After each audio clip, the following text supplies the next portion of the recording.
Visiones y revelaciones completas de Ana Catalina Emmerich.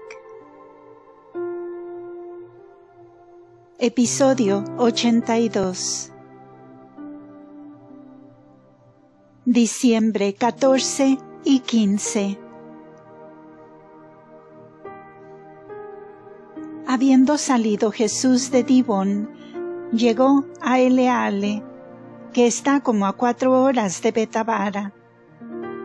Caminó por un sendero que está como a 2 horas de distancia del Jordán, hacia el sur, con respecto al camino que había andado antes desde Betabara. Llegó con unos 7 discípulos y entró en la casa del jefe de la sinagoga. Dando principio a las fiestas del sábado, enseñó en la sinagoga con una parábola de las ramas movidas por el viento en el árbol, del que caen las flores y luego no producen frutos. Les quería decir que ellos, en su mayor parte, no se habían mejorado con el bautismo de Juan, y que se dejaban mover por todo viento, echando los brotes y flores de la penitencia, y no daban fruto de conversión. Uso de esta comparación porque aquí precisamente vivían principalmente de los frutos de sus árboles.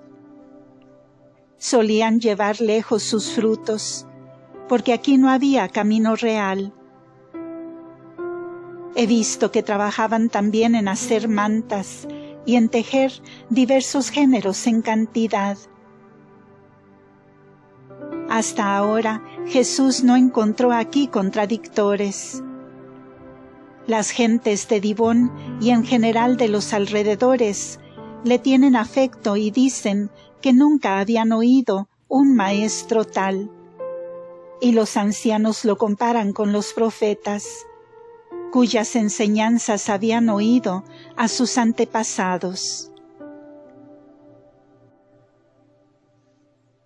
Diciembre 16 y 17.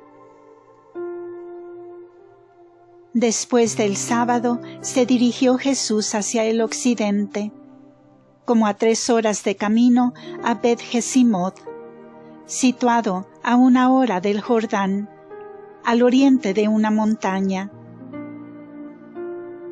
Mientras andaban, se juntaron a Jesús, Andrés, Saturnino y otros discípulos de Juan.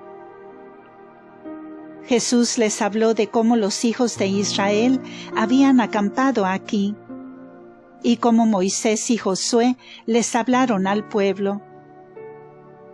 Hizo una aplicación a los tiempos presentes y a su propia enseñanza.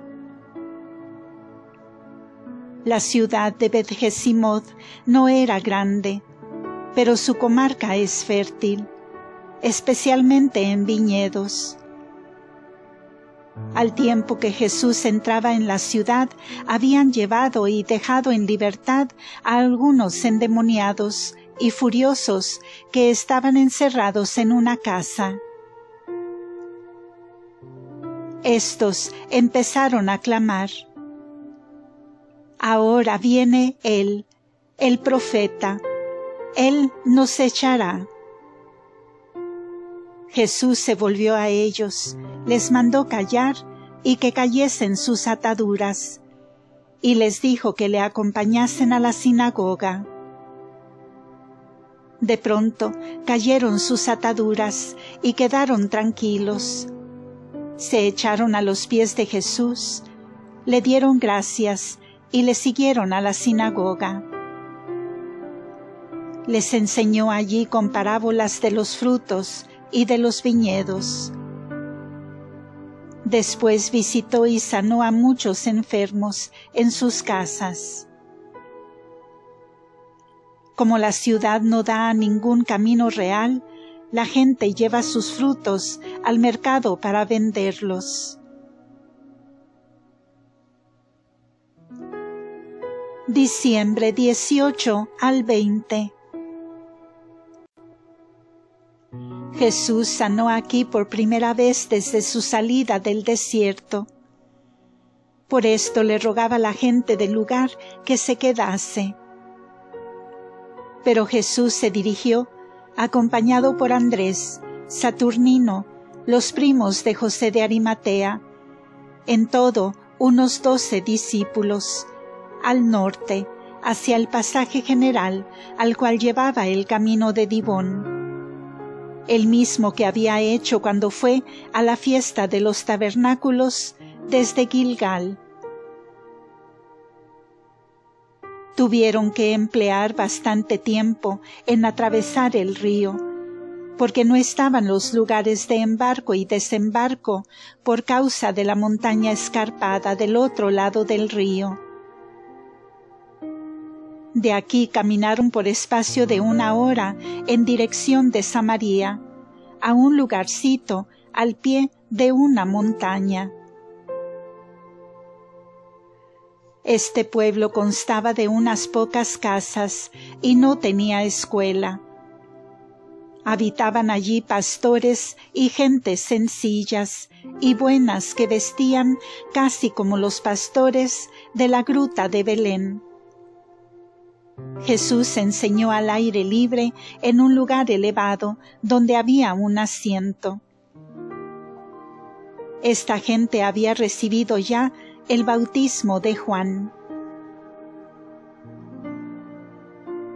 Jesús en Silo, Kibsaim y Tebes. Después he visto a Jesús en Silo, a la altura de una montaña de suave ladera, por ese lado, mientras los otros son escarpados. Tiene una extensa altiplanicie. En esta altura estuvo edificada la choza donde se guardaba el arca de la alianza, en los primeros tiempos de la salida de Egipto. Había un amplio lugar rodeado de una muralla derruida, en parte donde se veían aún las ruinas de las galerías que se habían hecho sobre la choza del arca. En el lugar donde estuvo el arca, una columna semejante a la que está en Gilgal, bajo techo, en una galería abierta, perpetúa el recuerdo. Había allí, como también en Gilgal, una gruta cavada en la roca. No lejos había un sitio para el sacrificio, y junto a él una cueva cubierta para arrojar los desperdicios, pues aún hoy tenían permiso de ofrecer sacrificios 2 o 3 veces en el año. También la sinagoga se encuentra allí con murallas, desde donde se goza de una hermosa vista de las alturas de Jerusalén, el mar de Galilea y otros contornos montañosos. La ciudad de Silo estaba más bien en decadencia y poco habitada. Había allí una escuela de fariseos y saduceos. Los habitantes no eran buenos, eran soberbios, llenos de suspicacia y de falsa seguridad.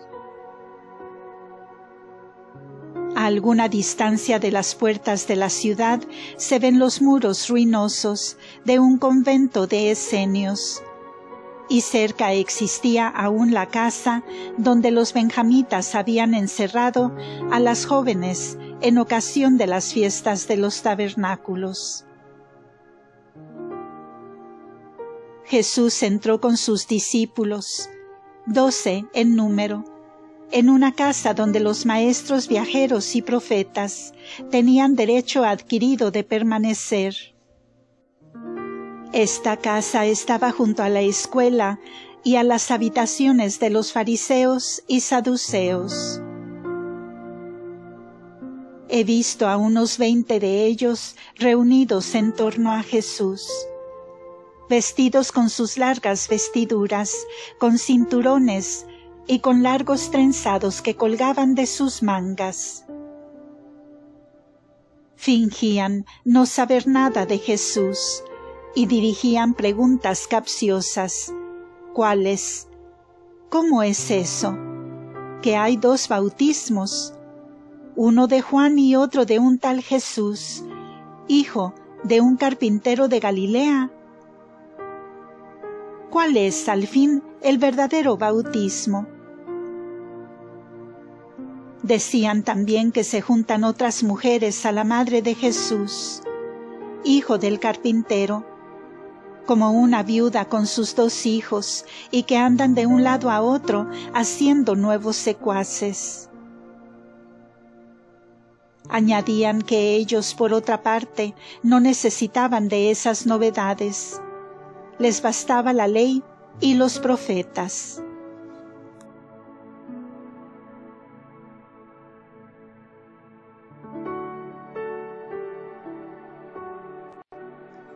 Estas cosas las decían no abiertamente, en tono ofensivo, sino con finura estudiada y con cierta sorna. Él les respondió que era aquel del cual hablaban, y ya que hablaron también de la voz oída en el bautismo, les dijo que esa era la voz de su Padre Celestial, que es Padre también de todos los que se arrepienten de sus pecados y son renovados por el bautismo. Como no lo querían dejar ir al lugar donde había estado el arca de la alianza, por ser sitio sagrado, él se fue allá igualmente, y les echó en cara que ellos habían, precisamente por sus pecados, perdido el arca de la alianza, y que ahora, estando vacío el lugar, continuaban en sus malas obras, como entonces que faltaban a la ley. Añadió que así como el arca se había apartado de ellos, se apartaría también de ellos el cumplimiento de la ley. Como quisieran aún disputar con él sobre la ley, los colocó de 2 en 2, como a escolares, y les comenzó a preguntar. Les declaró toda clase de cosas ocultas sobre la ley, haciéndoles preguntas que no supieron contestar. Quedaron avergonzados y enojados, y se culpaban unos a otros. Murmuraron y comenzaron a alejarse de allí. Jesús los llevó al lugar de la cueva cubierta de los desperdicios. La hizo destapar y les dijo, en una comparación, que ellos eran semejantes a estas cuevas, llenas de desperdicios y podredumbre por dentro, que no servían para el sacrificio, y solo limpios por fuera y cubiertos, y precisamente en un lugar de donde por los pecados de sus padres se había alejado el arca de la alianza. Al oír estas cosas, se alejaron todos rabiosos. En la sinagoga enseñó con palabras severas sobre el amor y respeto debido a los ancianos y padres. Les reprochó severamente porque estas gentes de Silo tenían por costumbre en la ciudad de despreciar a sus padres cuando se ponían viejos, de descuidarlos y echarlos de sí. Desde Betel, que está al mediodía, desemboca una calle aquí. Lebona está en las cercanías. Hasta Samaria puede haber unas 8 o 9 horas de camino. El profeta Jonás está sepultado en Silo.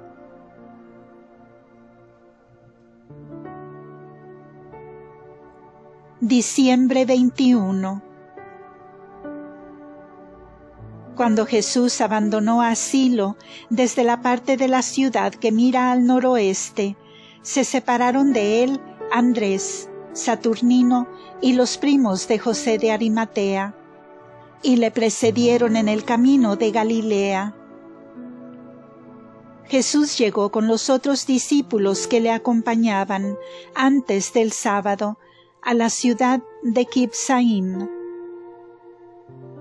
Está en un valle entre ramificaciones de la montaña que se extienden en medio de los valles.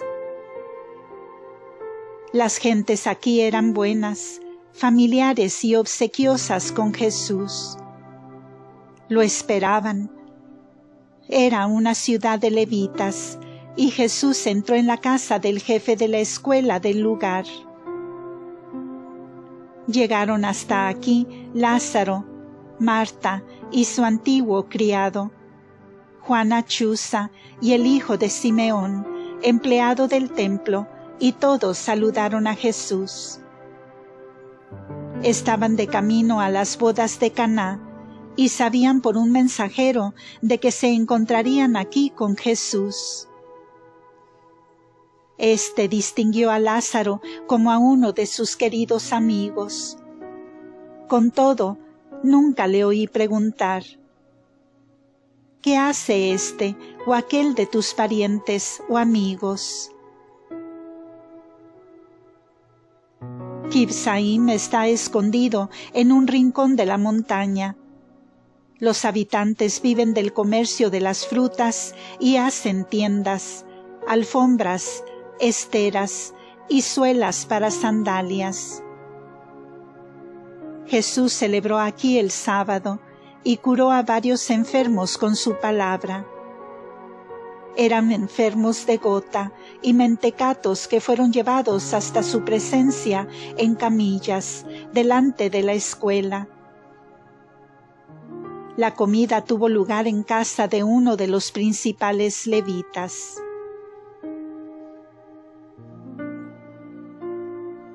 Diciembre 22. Después del sábado fue Jesús hasta Sichar, donde llegó muy tarde, y se albergó en una posada lista de antemano. Lázaro y sus compañeros se dirigieron desde Kibsaim directamente hasta Galilea.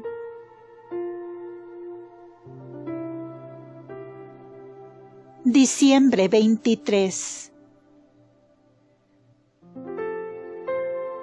A la mañana siguiente se dirigió desde Sichar al norte, hacia Tebes, porque en Sichar o Siquén no pudo enseñar.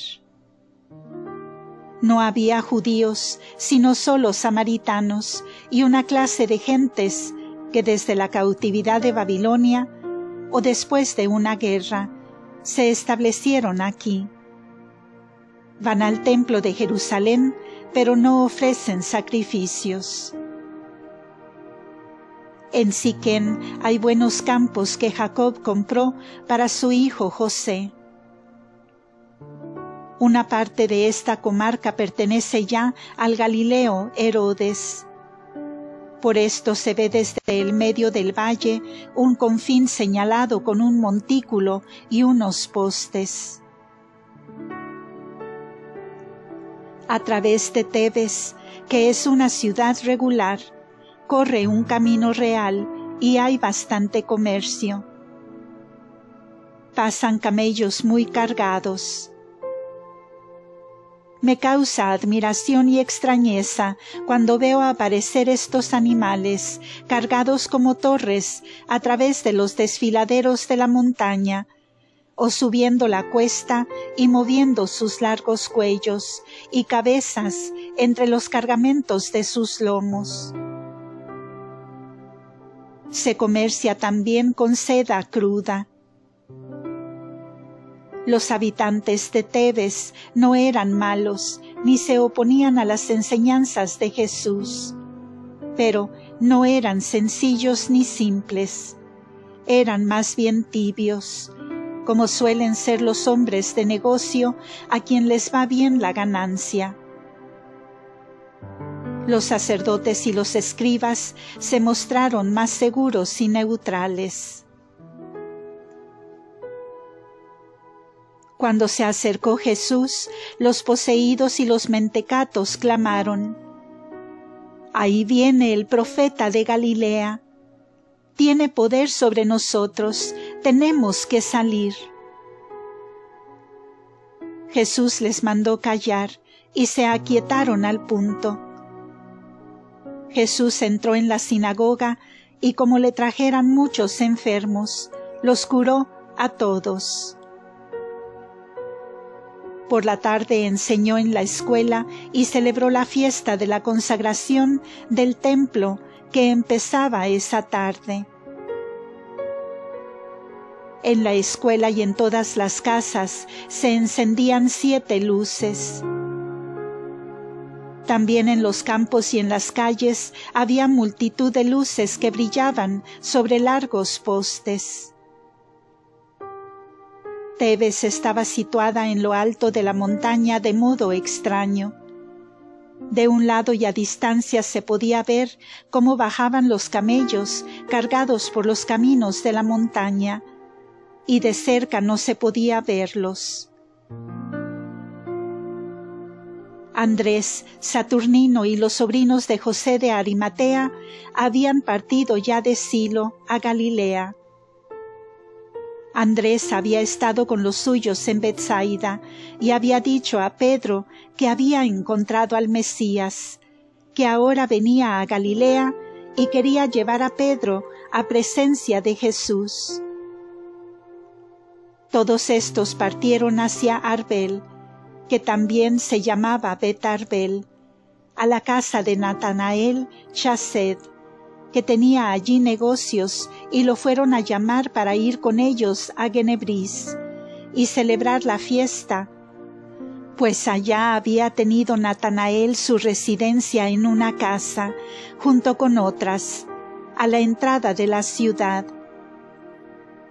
Hablaron mucho de Jesús, y estuvieron de acuerdo con Andrés en ir a la fiesta, siendo que Andrés y los demás estimaban mucho a Natanael.